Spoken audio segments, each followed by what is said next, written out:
2절을 보겠습니다. 또 내가 보매 거룩한 성 새 예루살렘이 하나님께로부터 하늘에서 내려오니 그 예비한 것이 신부가 남편을 위하여 단정한 것 같더라. 아멘. 새 예루살렘은 주님이 우리를 위해서 예비하신 처소입니다. 그래서 예수님께서 요한복음 14장 2절 3절에서 뭐라고 얘기합니까?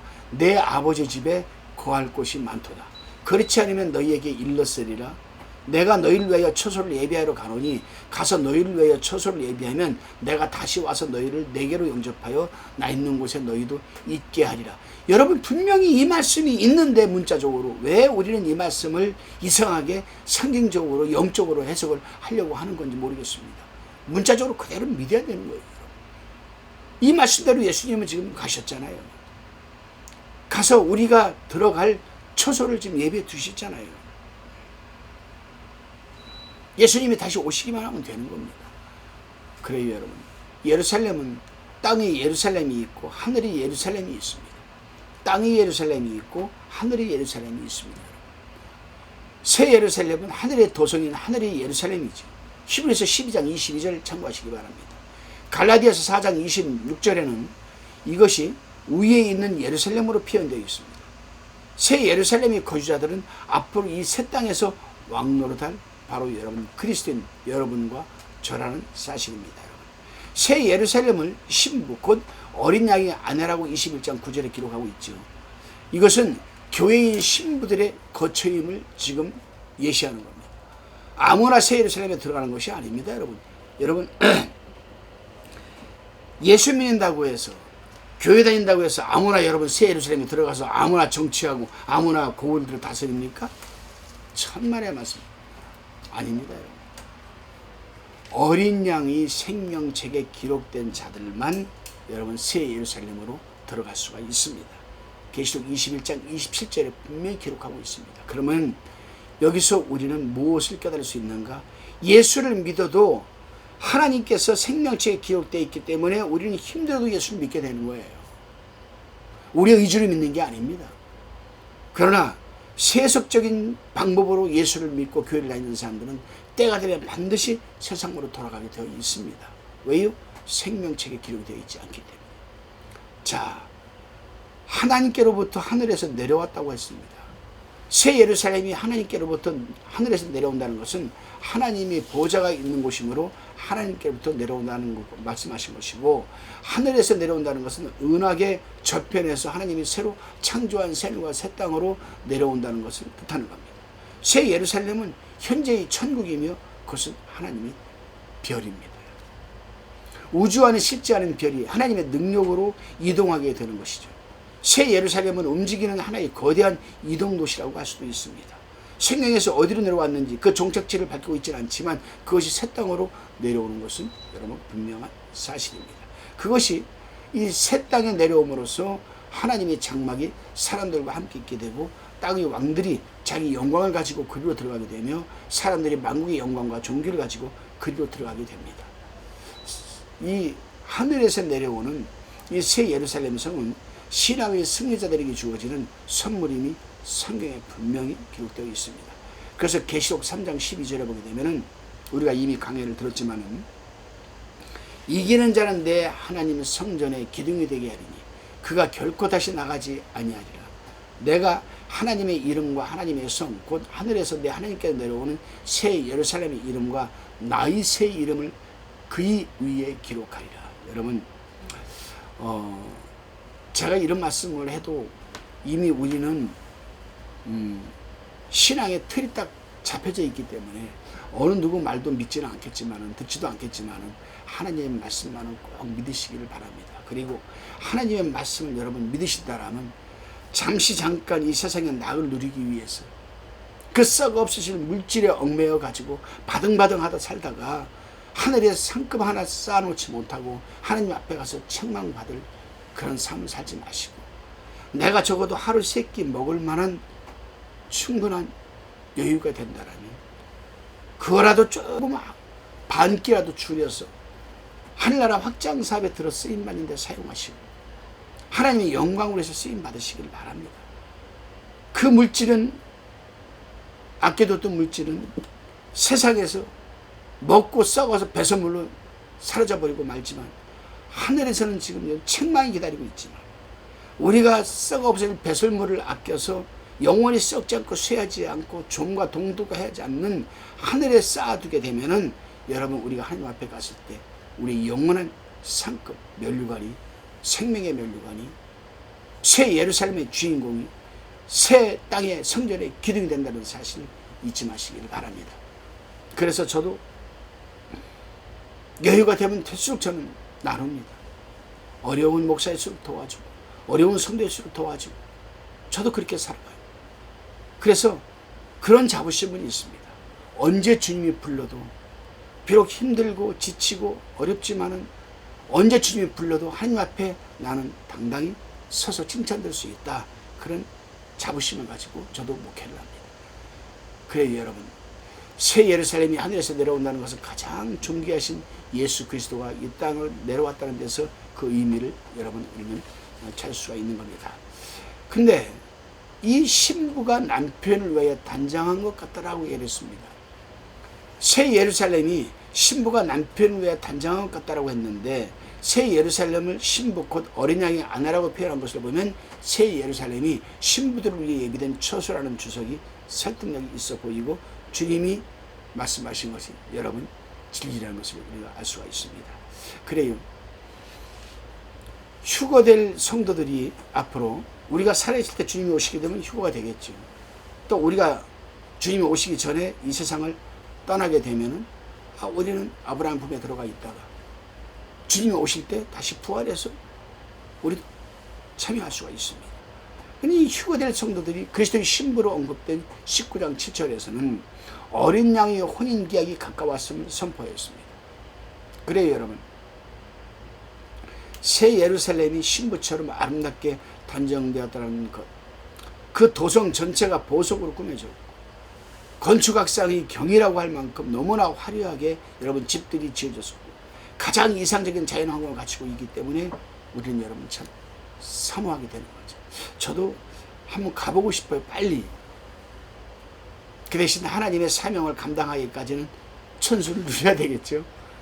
천수를 누리고 한번 가보고 싶어요. 도대체 얼마나 아름다운 성일까. 내가 들어가야 할 성. 그래요 여러분, 새 예루살렘을 1초만 보고 있어도 평생을 주를 위해 헌신할 수 있을 만큼 그 아름다운 장엄함을 여러분 여기서 말로 다 여러분 뭐라고 표현할 길이 없지요. 사모하시기 바랍니다 여러분. 그래요. 다시금 3절을 보겠습니다. 내가 들으니 보좌에서 큰 음성이 나서 가로되 보라 하나님의 장막이 사람들과 함께 있음에 하나님이 저희와 함께 거하시리니 저희는 하나님의 백성이 되고 하나님은 친히 저희와 함께 계셔서라고 합니다. 이제부터는 하나님의 장막이 사람들과 함께 있겠다라고 선언되어 있습니다. 하나님이 영원한 계획은 사람들과 함께 있는 것입니다. 새 예루살렘이 새 땅으로 내려오는 목적도 바로 여러분 하나님께서 하나님의 백성들과 함께 있기 위해서입니다. 인간은 하나님의 형상으로 지음을 받았기 때문에 본질적으로 하나님과 함께 있어야만 합니다. 그러나 범죄로 말미암아 하나님과의 분리가 생겼죠. 하나님의 사람들과 함께 있고 싶어 있어도 이 범죄하는 흔적 때문에 함께 할 수가 없어요. 그래서 예수님께서 그 범죄하는 흔적을 지워주기 위해서 예수님께서 이 땅에 오신 건 아니겠습니까? 그래요 여러분.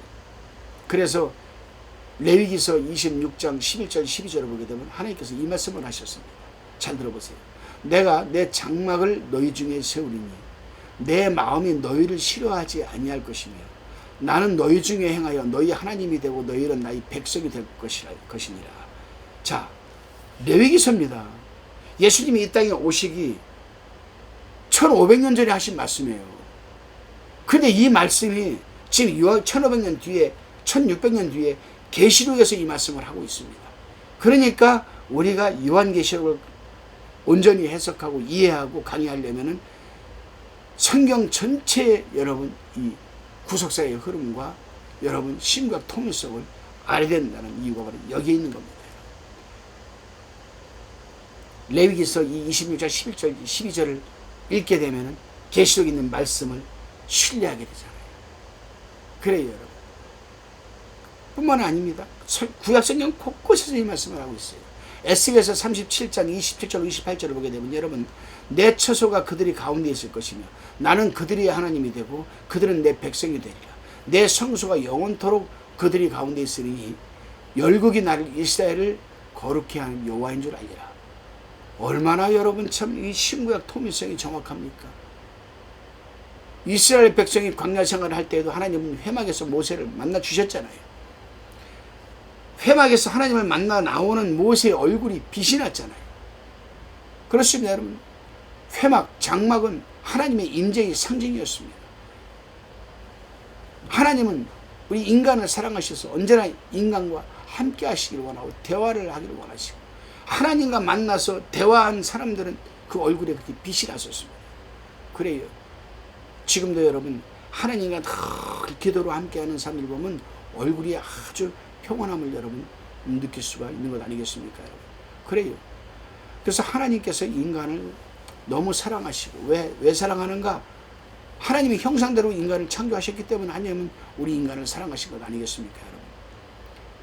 근데 우리가 더 중요한 게 있어요. 뭐냐면은 이 하나님이 새하늘과 새 땅을 펼치시고 인간과 함께 할 때에는 다시 사망이 없습니다. 두 번 다시는 사망이 없죠. 사망이 없는 것뿐만 애통하는 것도 없습니다. 걱정 의심이 없는 거죠, 여러분. 곡하는 것도 다시 없습니다. 그러니까 아픈 것도 없습니다. 질병도 없지요, 여러분. 그래요. 그러니 여러분 정말 처음 것들이 다 지나갔다는 이 말씀 속에는 사망, 권세, 질병, 아픔 뭐 이런 것들이 다 지나갔다라는 여러분 말씀이 함축되어 있는 겁니다. 다시 우리가 5절을 보겠습니다. 보좌에 앉으신 이가 가라사대 보라 내가 만물을 새롭게 하노라 하시고 또 가라사대 이 말은 신실하고 참되이 기록하라 하시고 했습니다. 보좌에 앉으신 하나님이 보라 내가 만물을 새롭게 하노라고 외치셨습니다. 하나님은 이사야를 통해서 새 일을 행했다고 이미 말씀을 하셨습니다. 참 신구약의 통일성이 저는 지금도 말씀을 연구하고 있지만은 계속 구약을 읽다 보면은 이 말씀이 신약 성경에 어디서 성취가 되었을까? 또 신약을 읽다 보면 이 말씀이 구약에 어디 계시되었을까? 이게 항상 먼저 떠올라요. 그리고 이거를 신구약에 일치가 되는가? 또 이게 구속사의 흐름에 맞는 것인가? 살펴본 다음에 저는 성경 연구를 마무리합니다. 예를 들어 보십시오, 여러분. 예수님이 이 땅에 퍼스트 인카레이션 초림하기 몇백 년 전에 이사야 선지자는 하나님의 감동을 받아서 이 말씀을 하셨습니다. 너희는 이전 일을 기억하지 말며 옛적 일을 생각하지 말라. 보라 내가 새 일을 행하리니 이제 나타낼 것이라 너희가 그것을 알지 못하겠느냐? 이 말씀을 하셨거든요. 이 말씀이 요한계시록에서 여러분 5절에서 성취가 될지 누가 알았냐고요. 그 당시에 사람들이 이걸 이해를 했겠습니까? 지금도 그래요. 제가요 이제 바깥에 나가가지고요 교회 다니는 사람일지라도 요 옆에 있는 교회 성도에게 집사님 앞으로요 500년 뒤에는요 새 예루살렘 새 땅이 내려올 것이라고 합니다. 그럼 그 사람이 뭐라고 얘기를 하겠어요? 듣기는 들었는데 기억이 잘 안 나거든요. 교회에서 요한계시록을 잘 강해를 안 하니까 모르는 사람도 있거든요. 저분은 저기 소망교회 목사님이신데 이상한 말씀하고 다녀요. 나한테 이런 말을 하더라고요. 하겠습니까? 안 하겠습니까? 하죠. 근데 실은 그 목사님이 하나님의 말씀에 바로 서 있는 목사라면 그걸 하나님의 메시지로 바로 드려야 된다. 그래요. 하나님께서 뭐라고 했습니까? 오늘 본문에서 5절에서 신실하고 참되니 기록하라고 했습니다. 기록하라는 것은 많은 사람들이 읽도록 하라는 것 아니겠습니까? 여러분? 다시 6절을 보겠습니다. 또 내게 말씀하시되 이루었도다.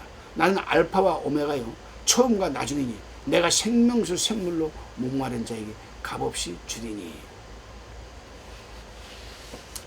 저는 이 말씀을 읽으면서 이루었도다 이 말씀을 읽으면서 예수 그리스도가 이 땅에 와서 3년 동안의 공생의 기간 동안에 이루어 주셨고, 잘 들어보세요. 십자가에서 7마디를 하셨어요. 마지막으로. 그거를 우리는 신학적 용어로 가상칠언이라고 합니다. 십자가에서 7마디를 하셨다고 해서 가상칠언이라고 합니다. 근데 6원 6번째 하신 말씀이 다 이루었다라고 선포하셨습니다.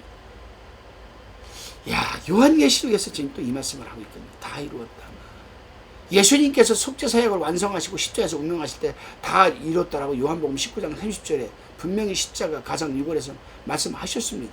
그때 이루었다는 말씀은 예수님이 인간의 죄를 대신하여 죽으심으로 속죄사역을 완성하시는 뜻이고, 오늘 본문 계시록 여기서 6절에서 이루었다라고 하신 것은 상당히 포괄적인 의미를 담고 있지만은 다 함축되어 있는 뜻입니다. 본절이 이루었다고 말을 이해할 수 있는 사람은 하나님의 마음을 아는 자라고 저는 단언합니다. 이것은 하나님의 원대한 계획, 곧 창세전에 계획하신 인간의 구속사역의 완성은 물론 만물을 새롭게 하여 회복시킴으로 인해서 새하늘과 새 땅을 만들고 새 예루살렘을 새 땅으로 이동시켜서 하늘과 땅이 하나가 되는 역사, 즉 거룩하신 하나님이 죄 많은 인간과 하나가 되는 여러분 대화합이 이루어졌다는 그런 말씀이란 뜻입니다. 그러니까 십자가에서 가상 6원을 다 이루었다, 이 말씀도 여기에 함축되어 있는 것이죠. 이렇게 성경은 요한계시록을 강해를 하려면 신구약의 모든 말씀을 우리가 다 이해를 해야만 가능한 것이 아닌가. 그래요, 여러분. 오늘 본문에 또 이렇게 보게 되면 생명수 샘이 나오죠. 6절에. 만물을 새롭게 하여 새 시대 계획을 완성하신 하나님은 생명수 샘물을 목마른 자에게 값없이 주시겠다고 지금 약속을 하셨습니다. 자, 보좌에 앉아 계신 어린 양은 우리의 목자가 되어서 우리를 생명수 샘으로 인도하시고 우리의 모든 눈에서 눈물을 씻어 주실 것이라고 여러분 계시록 7장 17절에서 분명히 말하고 있습니다. 7장 17절에서 예수님은 요한복음 7장 38절에서 이 말씀 이미 예언을 계시를 해 주셨습니다. 누구든지 목마르면 내게로 와서 마시라. 나를 믿는 자는 성경에 이른 것 같이 그 배에서 생수의 강이 흘러나리라. 이 말씀을 요한계시록 이 말씀을 우리가 알고 요한복음 7장 38절을 읽었더라면 아멘 하고 이해가 확 되고 열리는 거죠. 근데 계시록을 알지 못하고 요한복음 7장 38절을 읽으면 약간 고개가 좌우로 돌아갈 수도 있는 것 아니겠습니까? 그래요, 여러분. 영혼의 갈급함은 목마름으로 나타나고 목마른 자는 영원히 목마르지 않는 물을 마셔야 합니다. 하나님 자신이 나를 믿는 자는 영원히 목마르지 아니하리라 요한복음 6장 35절에서 약속을 하셨음을 믿으시기 바랍니다.